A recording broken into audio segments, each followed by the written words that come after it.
Bom, primeiramente queria agradecer a sua presença. Nós hoje do grupo PET Conexões Saberes Indígenas da Universidade Federal do Amazonas trouxemos hoje o escritor e poeta Thiago Haki, com mais de 15 obras publicadas, além de ser bibliotecário formado pela Universidade Federal do Amazonas. Thiago Haki é contador de histórias tradicionais indígenas, nasceu no município de Barreirinha, no coração da floresta amazônica, à margem de um maravilhoso rio rico, cheio de belas praias, chamado Rio Andirá. Viaja por vários lugares do Brasil, participando de eventos literários para divulgar a cultura indígena e a literatura que nasce no coração da floresta. Participa de projetos relacionados à cultura indígena, junto ao Instituto UCA, foi um dos fundadores e o primeiro presidente do CLAM, o Clube Literário do Amazonas, do qual atualmente é embaixador cultural. Além disso, foi um dos autores vencedores do programa Itaú Social, com aproximadamente 2 milhões de livros distribuídos para todo o Brasil. Primeiramente, eu gostaria que o senhor falasse um pouco do início da sua trajetória, como começou, como era a sua infância no município de Barreirinha, como foi sua adolescência, como tudo isso começou na sua carreira e na sua vida pessoal. Antes de responder sua pergunta, eu quero brindar esse momento com um trecho de um poema de minha autoria que fala justamente da minha entrega para a literatura indígena, que é a minha trilha de hoje, que é meu compromisso com a arte das palavras. Índio e tradição. Vestido por florestas, singramos rios, singramos a ternura das nuvens e aqui chegamos. Peito aberto, cultura e coração. Trazemos o canto do vento, o piar da coruja e do gavião.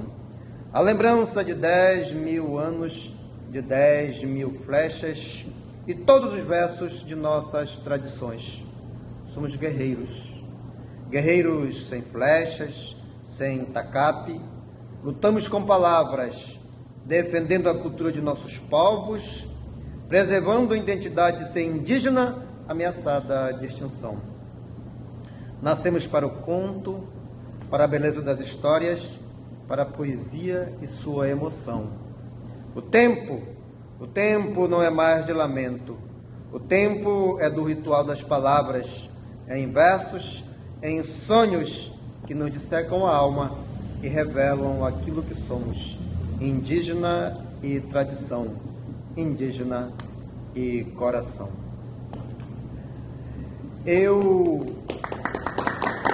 Obrigado. Eu nasci numa comunidade chamada Freguesia do Andirá, à margem de um maravilhoso rio do mesmo nome, Andirá. Rio que eu costumo dizer que corre em minhas veias. E quando se nasce no Paraíba, tem como não ser poeta. Então, nasci com o dom da poesia. Tardiamente, eu aprendi a ler. Sou filho de uma mãe semi-analfabeta. Vim aprender a ler aos 10 anos de idade. Isso já na segunda série. Para você ver como a educação no interior ela não é levada muito a sério. Sério, hoje um pouco mais, mas na época, até então, relegada ao abandono. Aos 8 anos, eu passei a ser criado por um poeta e escritor, e a esposa dele era professora. E a casa era rodeado por livros. E como eu não sabia ler, a esposa desse poeta e escritor lia para mim.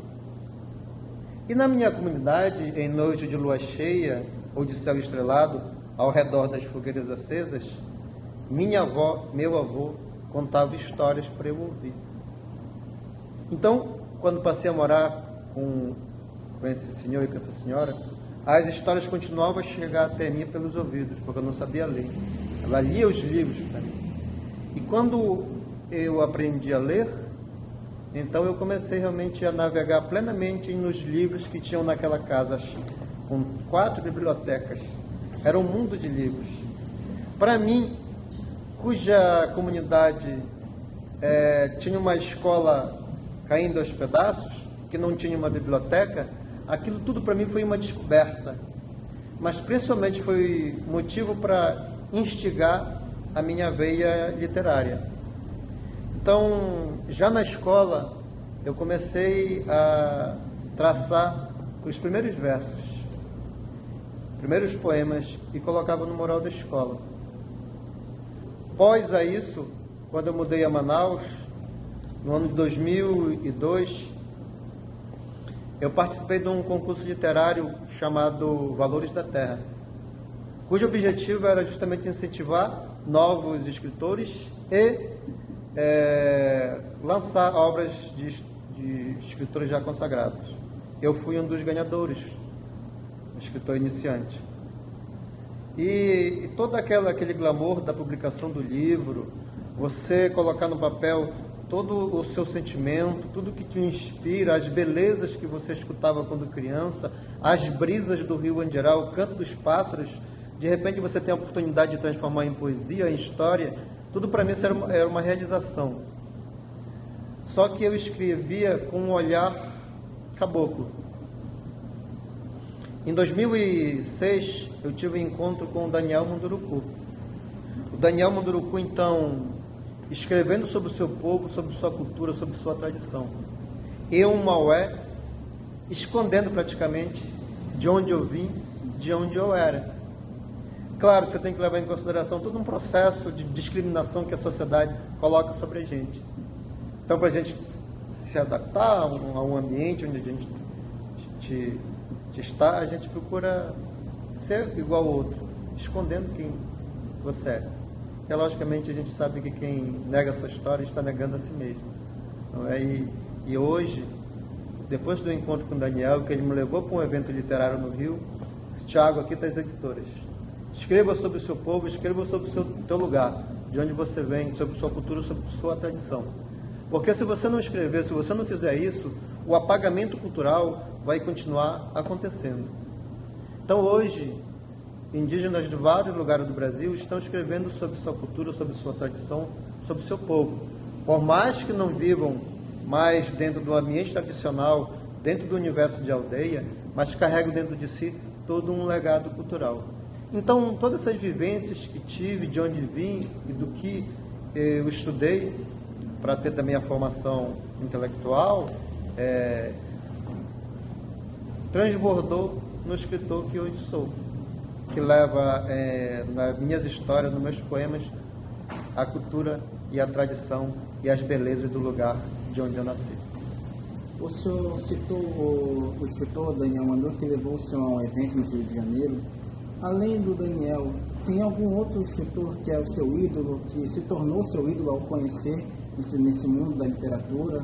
Ou o senhor já tinha algum ídolo antes de começar, de fato, a publicar seus textos, seus livros? Eu sempre fui fã incondicional do Tiago de Mello. Inclusive, o meu primeiro livro, chamado Águas do Andirá, é muito influenciado pela poética dele.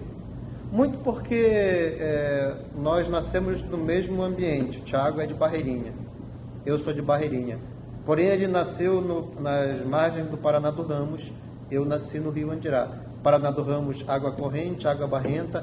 Rio Andirá, água parada. Aliás, eu costumo dizer que o Rio Andirá é um rio de todas as cores, porque ele vai se transformando. Nasce com águas pretas, depois fica meio esverdeado, em determinada época do ano ele está esbranquiçado, porque ele se mistura com as águas do Paraná do Ramos. Então, o Tiago é muito preponderante na minha leitura literária. Os meus poemas anteriormente eram muito influenciados pela poética dele, porque desde criança o li.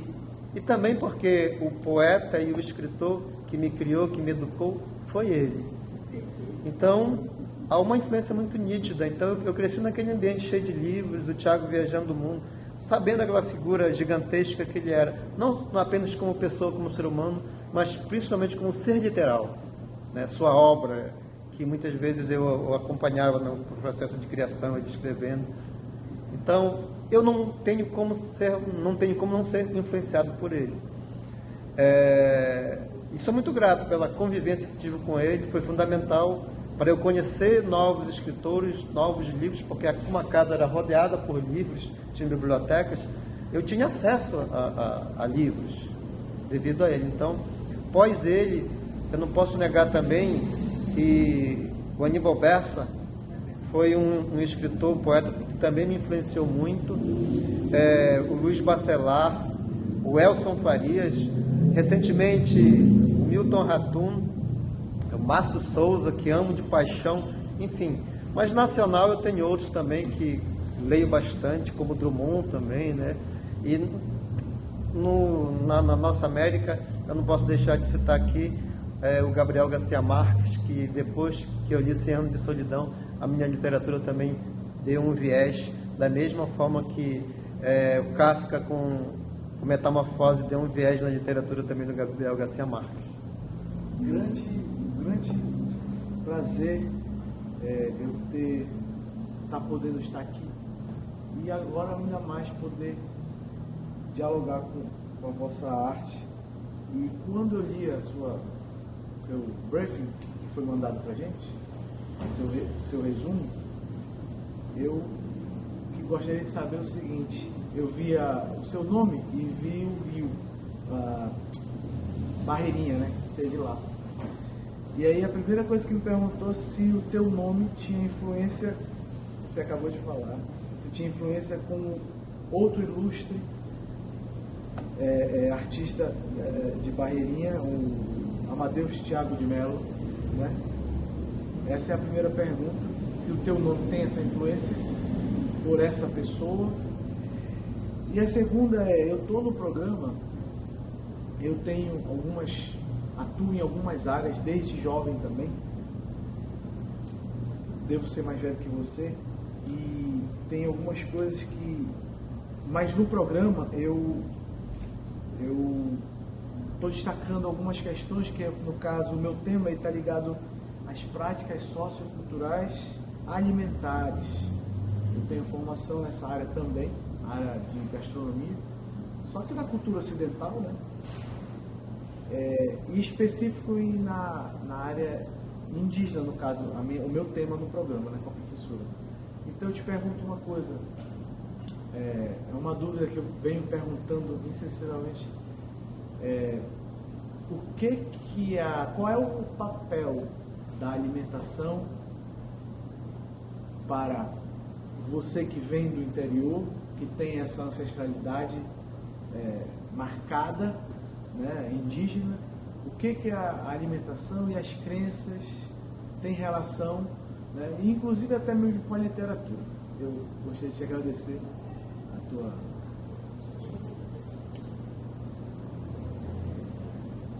O Thiago, quando voltou do exílio, ele decidiu morar em Barreirinha, onde construiu uma casa, um conjunto arquitetônico, inclusive projetado por Lúcio Costa. E, como não poderia deixar, ele sempre visitava o Rio Andirá, em particular, freguesia, onde ele se fez amigo da minha família e, em especial, do meu avô Feliz, que já foi morar com as estrelas com seus 96 anos de idade. Então, nessa época eu nasci. E, então, recém-nascido, não tinha nome, segundo minha mãe, então, ele me pegou, me levantou, me examinou, 4 anos de medicina, ele sou médico, só não me formei, mas fiz 4 anos de medicina. Então, me examinou, um curumim sadio, então ele colocou o nome meu de Thiago. Hoje vai sendo como Thiago Haki. Haki é na língua do meu povo, Sateré, que quer dizer morcego. E Andirá, em Tupi, significa morcego, que é o rio onde fica a freguesia do Andirá, cuja margem eu nasci. Porque esse rio, quando nasce, ele nasce na cabeceira do Marau, no estado do Pará, as águas dele são pretas, igual do Rio Negro, igual as asas de morcego. E também porque, anteriormente, sobre as águas desse rio, ao amanhecer e ao entardecer, voavam sobre essas águas uma grande quantidade de um morcego que hoje já não existe mais. E o nome do morcego chamava-se Andirá, morcego grande de cabeças brancas. Então, meu nome tem toda essa leitura de lugar e de quem deu. Quanto à alimentação, ela é primordial para a nossa formação, para o nosso processo cultural, né? Então, a farinha está bastante presente, o peixe está bastante presente. Diferente de povos que vivem em outros lugares do Brasil, os povos amazônicos, eles vivem preponderantemente à margem do rio, porque os rios são suas estradas, também sua fonte de alimentação. Não poderia ser diferente com o meu povo. Então a gente mora à margem do rio Andirá, onde a nossa base alimentar é o peixe, né? Peixe que estão em nossas histórias, peixe que faz parte da nossa dieta alimentar, não só cozido, não só assado, mas também em forma de farinha, como o piracuí, por exemplo, né? Então, são elementos tradicionais que ainda hoje, apesar de muitos nós indígenas não estejamos mais dentro da comunidade, dentro da aldeia ainda, nós carregamos dentro de nós mesmos essa cultura alimentar, que nos faz ser quem somos, né? Logicamente, hoje, infelizmente, muitos produtos não indígenas já estão nas comunidades, né? Porque você sabe que depois do contato, muitas coisas mudaram e o contato ele é irreversível. Eu posso usar o que você tem, usar o que você usa, sem deixar de ser quem eu sou. E esse resgate cultural alimentar, que faz parte da nossa, realmente da nossa base culinária, é fundamental que nós possamos manter isso para as futuras gerações, né? Porque isso nos torna sadios, a alimentação nossa era bastante realmente plena de nutrientes, né? Claro, muitos com suas deficiências, mas sempre nos deixava forte para a caçada, para as pescarias, para as contações de histórias em noite de lua cheia. Hoje, como indígena, como escritor indígena na literatura brasileira, o senhor pode falar um pouco da importância da literatura indígena no nosso Brasil e principalmente aqui no nosso Amazonas? Como o senhor vê a literatura indígena hoje em dia e como o senhor acha que ela pode evoluir cada vez mais para chegar no Brasil todo? Nós sabemos que tudo que era escrito sobre os povos indígenas antes era escrito por um olhar exterior, de quem vai no determinado local, uma comunidade, pesquisa e escreve. Hoje não, hoje nós temos um movimento, não só dentro da academia, né, formação mesmo, muitos indígenas produzindo, né, nós temos as políticas afirmativas, né, cujos indígenas que estão lá estão escrevendo sobre o seu povo, artigos, enfim, acadêmicos de excelente qualidade, com boas orientações, mas o movimento de literatura indígena em si, ele tem cumprido um papel fundamental para a perpetuação da memória ancestral e cultural de vários povos indígenas. Porque hoje, segundo o último levantamento, existe mais de cento e tantos escritores indígenas, publicando mesmo. Logicamente, com o advento da lei que dá a obrigatoriedade do estudo da cultura afro e da cultura indígena, houve necessidade das escolas tivesse material para estudo. Então, as editoras hoje, quando publicam um autor indígena, não é apenas porque elas são boazinhas, não. É porque elas sabem que existe um mercado, elas sabem que elas têm uma demanda aí escolar para ser preenchida, então elas estão nos publicando. Logicamente que uma editora também preza pela qualidade editorial. Um autor para fazer sucesso e lançar por várias editoras, como hoje eu publico por mais de 7 editoras, é necessário qualidade literária. Eu tive um livro recente que entrou no programa do Itaú Social, que é muito concorridíssimo, e são 2 escritores escolhidos a cada ano com 2 obras, e um que ganhou junto comigo tem um prêmio Jabuti, né? E eu ganhei 2 amazonenses, em 11 anos do programa, 2 amazonenses apenas entraram nesse programa. E eu fui um com 2 milhões de livros distribuídos para o Brasil inteiro. Então a literatura indígena ela vai esticando seus braços para que não fique apenas nas prateleiras das editoras, mas que também possam ter nas bibliotecas escolares, principalmente nas bibliotecas, nas escolas do estado do Amazonas, onde o estado tem a maior incidência de povos indígenas em números, não é? E porque, como dizia Tiago de Mello, eu escrevo para curumins e cunhantãs iguais a mim. Então, eu quero muito que esses livros que nós estamos escrevendo hoje, que falam da nossa cultura, que falam da nossa tradição, possam chegar nas escolas, os professores possam ter acesso. Eu lembro que na minha comunidade, quando eu lia os livros que chegavam lá, eram livros que falavam de navios, de baleia, que falavam de castelos, que falavam de Chapeuzinho Vermelho. Não que nós não tenhamos que conhecer essa cultura, essas histórias. É primordial. Porém, quando eu apresento um livro que fala sobre a tapioca, que fala sobre o jaraqui, que fala sobre a farinha, onde o curumim e a cunhantã vão remando na canoa, eu aproximo o leitor do livro, porque visualmente a criança consegue ver a leitura, porque aqueles objetos fazem parte da vivência dela. Então, a literatura indígena hoje cumpre também esse papel: perpetuação da memória ancestral, resistência para a existência das nossas histórias.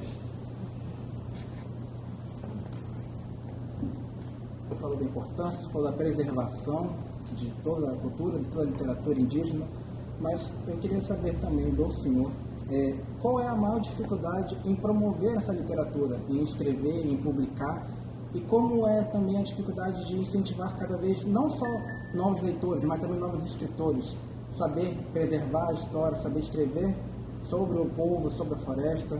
Eu queria saber qual é a maior dificuldade que o senhor vê nesse trabalho, nesse papel fundamental como escritor. Para quem mora no interior do Amazonas, distante dos centros, dos grandes centros do Brasil, como Eixo, Rio, São Paulo, é muito complicado o lançamento de suas obras.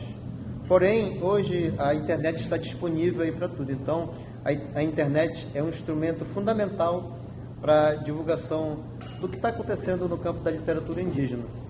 Hoje, principalmente, nós temos que dar evidência ao primeiro autor indígena a entrar para a Academia Brasileira de Letras, que é o Ailton Krenak.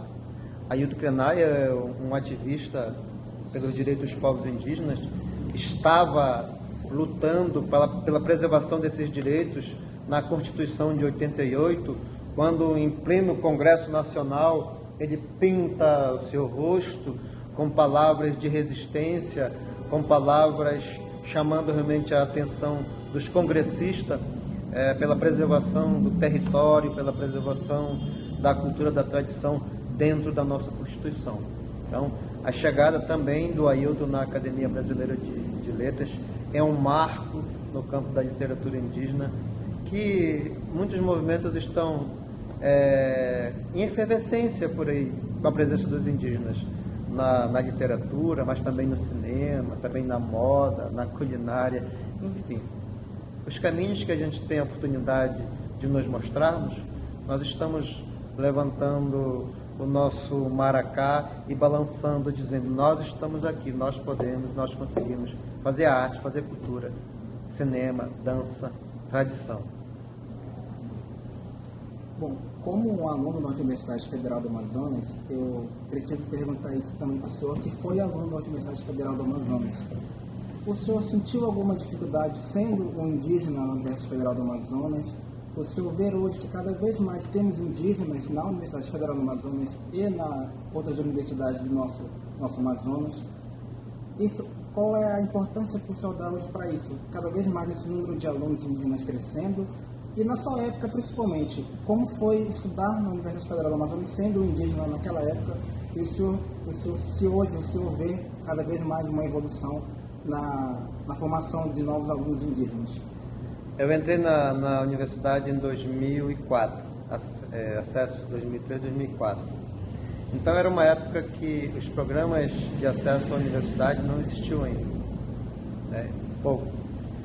Hoje não, hoje você vê maciçamente os programas governamentais que dão acesso ao meio acadêmico. No interior, isso ainda não chegou com tanta intensidade. Assim, a presença realmente da universidade, ela está nos grandes centros. E para um indígena, principalmente quem vem da comunidade, que tem dificuldade na comunicação, e principalmente viver num ambiente onde não tem uma estrutura familiar, uma estrutura também de acolhimento, é muito complicado. Então, quando eu venho de uma comunidade para a cidade para estudar, eu me deparo com essas problemáticas, que a universidade deve pensar com muito carinho nisso, com muita atenção, porque é uma realidade completamente diferente, que envolve desde questão alimentar, questão cultural, mas a universidade, dentro das suas possibilidades, eu acredito que tenha feito o seu papel com as políticas afirmativas, né? Que é necessário, muito necessário, porque o ambiente de formação do interior é muito diferente de quem tem uma formação na capital. Eu sou muito grato pela aprendizagem que tive na universidade. Na época não enfrentei nenhum tipo de dificuldade, porque também eu procurei me impor como estudante, procurei me impor como pessoa, não deixei que ninguém deixasse com que eu desejasse ou sonhasse alcançar algo na vida.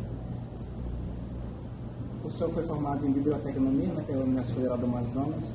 Hoje o senhor trabalha, né, como bibliotecário no seu município. Eu gostaria de saber como é esse trabalho atualmente para o senhor no seu município. O senhor vê perspectiva de evolução no crescimento de leitores, na capacidade de atingir cada vez mais pessoas lendo livros não só sobre cultura indígena, mas também livros de outras culturas, livros sobre história, sobre outros tipos também de leitura, poesias, poemas, textos de magia, enfim. Eu queria saber do senhor como é o seu trabalho hoje no município de Barreirinha como um bibliotecário. Eu sou bibliotecário estatutário do Estado. A biblioteca que eu atuo, por sinal, eu sou o primeiro bibliotecário do meu município.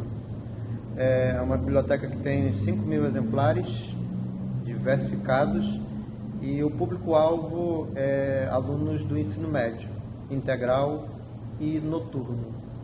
O Estado em si, ele não tem uma política de leitura a longo prazo. Eles compram livros e enviam para as bibliotecas sem pensar no público que está lá, sabendo que muitos dos livros que estão lá não é o momento daquele público, porque cada livro, eu acredito que tem um momento para a pessoa, para a formação do ser como leitor. Então, não dá para apresentar um livro muito erudito para um aluno que está em processo inicial de leitura. Então, os best-sellers, apesar da academia não olhar com bons olhos, muitos, eu acredito que deve sim estar nas bibliotecas, porque são livros que ajudam no processo de formação de leitores. Lá dentro da biblioteca, eu procuro, dentro das minhas possibilidades, criar pequenos projetos de leitura. Esse ano, inclusive, todo ano a escola realiza um projeto chamado Semana de Literatura Amazonense, em que eles começam a estudar os autores da biblioteca, que os professores, como eu como suporte também, escolhemos, né?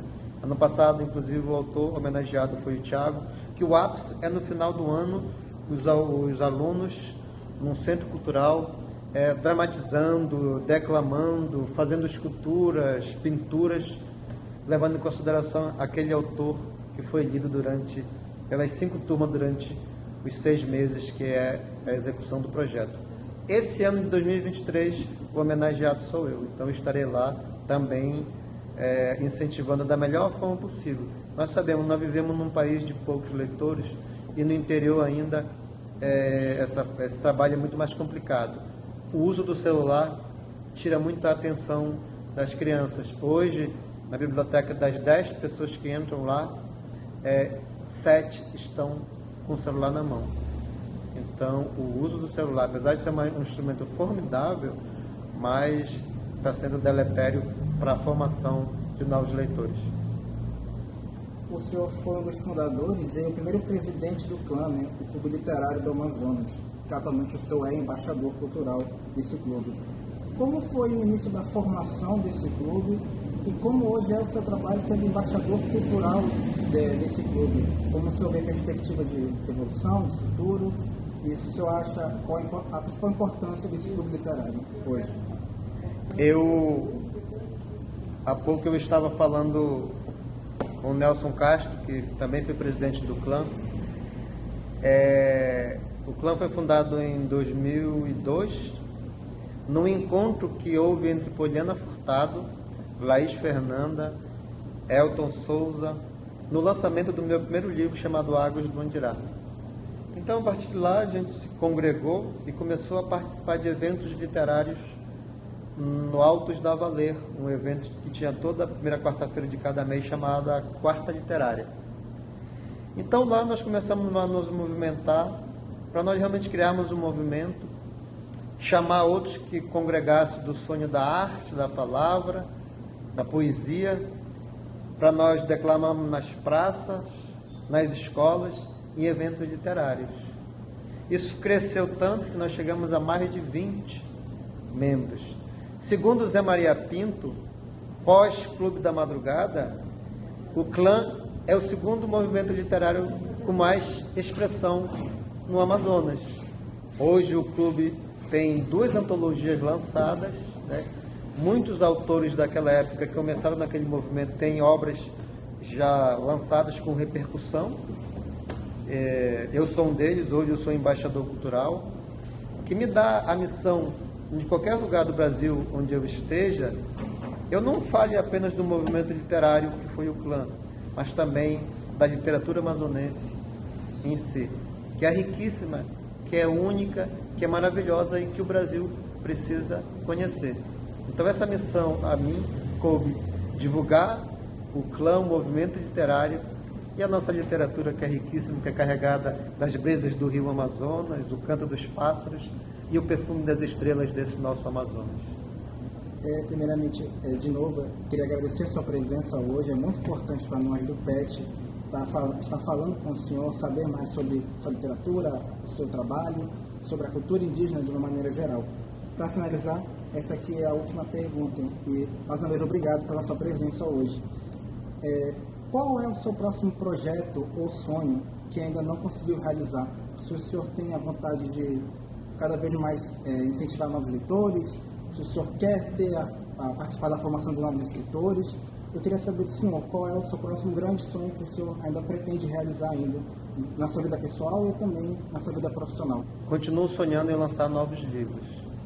Para mim é sempre bom estar escrevendo, porque escrevendo eu estarei perpetuando a memória ancestral do meu povo, divulgando um pouco da cultura indígena, da floresta, do Amazonas, de toda essa riqueza que nós temos aqui. O processo de formação de novos autores também é uma luta minha. Eu não quero ser uma exceção. Eu quero que tenha vários junto comigo, publicando, lançando seus livros. Não só do meu povo, não só do interior, mas de outros povos, né, desse nosso Amazonas. Porque os mais velhos estão indo morar com as estrelas e levando consigo o seu conhecimento tradicional. E isso se perpetua nos livros. Escrever é uma forma de resistência. Escrever é uma forma de preservar para as futuras gerações o que os sábios carregam dentro de si. Então, ao longo desses anos já tem novas obras saindo, né? 3 contratos já firmados de publicação. Então, no início do ano, 3 obras estão saindo. E o compromisso que eu assumi é que cada obra que eu lançasse, eu pudesse lançar na capital do meu estado, que é Manaus. Porque eu sou muito grato pelo que Manaus fez por mim, pela minha formação. E uma forma de eu retribuir ao meu estado, retribuir ao Amazonas, retribuir ao lugar que me deu formação intelectual, é também estar aqui lançando os livros. E como eu gostaria, na verdade, um dos sonhos maiores é que o Estado pudesse abraçar esses livros e comprar e distribuir para as escolas, para que eles possam estar presentes, porque eles falam do que é nosso, eles falam do nosso lugar, do nosso espaço físico, geográfico e cultural.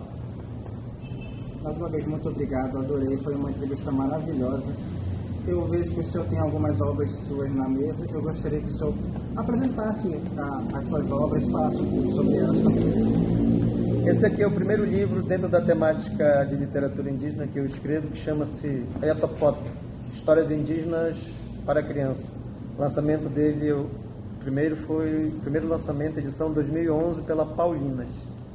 Então, é um livro de recontos, 2 recontos e 2 histórias de criação mesmo, porque eu não queria só recontar as histórias dos meus antepassados. Eu queria, sobretudo, criar, logicamente, com os elementos tradicionais. Então, as ilustrações são do Maurício Negro, né? Maurício Negro, e nós temos aqui o Aipoab, o verdadeiro encontro de amor, da editora EDB. É um livro que fala de amor, dentro do universo da temática indígena. As ilustrações também são do Maurício Negro, né? E nós temos um livro, esse livro foi o primeiro que eu lancei aqui no estado do Amazonas, porém, é editora de fora, chamado Nosso Quem, A Floresta Encantada, da editora EDB, e as ilustrações do Laerte Silvino. É uma linda história de amor que eu falo como o pássaro Irapuru nasceu, e paralelo a isso eu digo também como é que o meu rio Andirá nasce. Uma bela história de amor. Eu quero dedicar para vocês um trecho de um poema que eu gosto muito, chamado Canto de Floresta. No silêncio da floresta, lanço meu canto de pássaro, meu canto de gavião, árvore esverdeando a imensidão desse chão. No silêncio da floresta, construo canoas de tradição, o campo vasto de grafismo morando em meu coração. No silêncio da noite, reparto a cultura ao redor da fogueira, para celebrar o sorriso das estrelas, o olhar do pajé que tudo incendeia. No silêncio da floresta, ergo os braços em festa, para repartir a minha tradição, meu mundo de água, de verde, meu coração. No silêncio da floresta, ergo os braços em festa, para repartir a minha tradição, meu mundo de água, de verde, meu coração.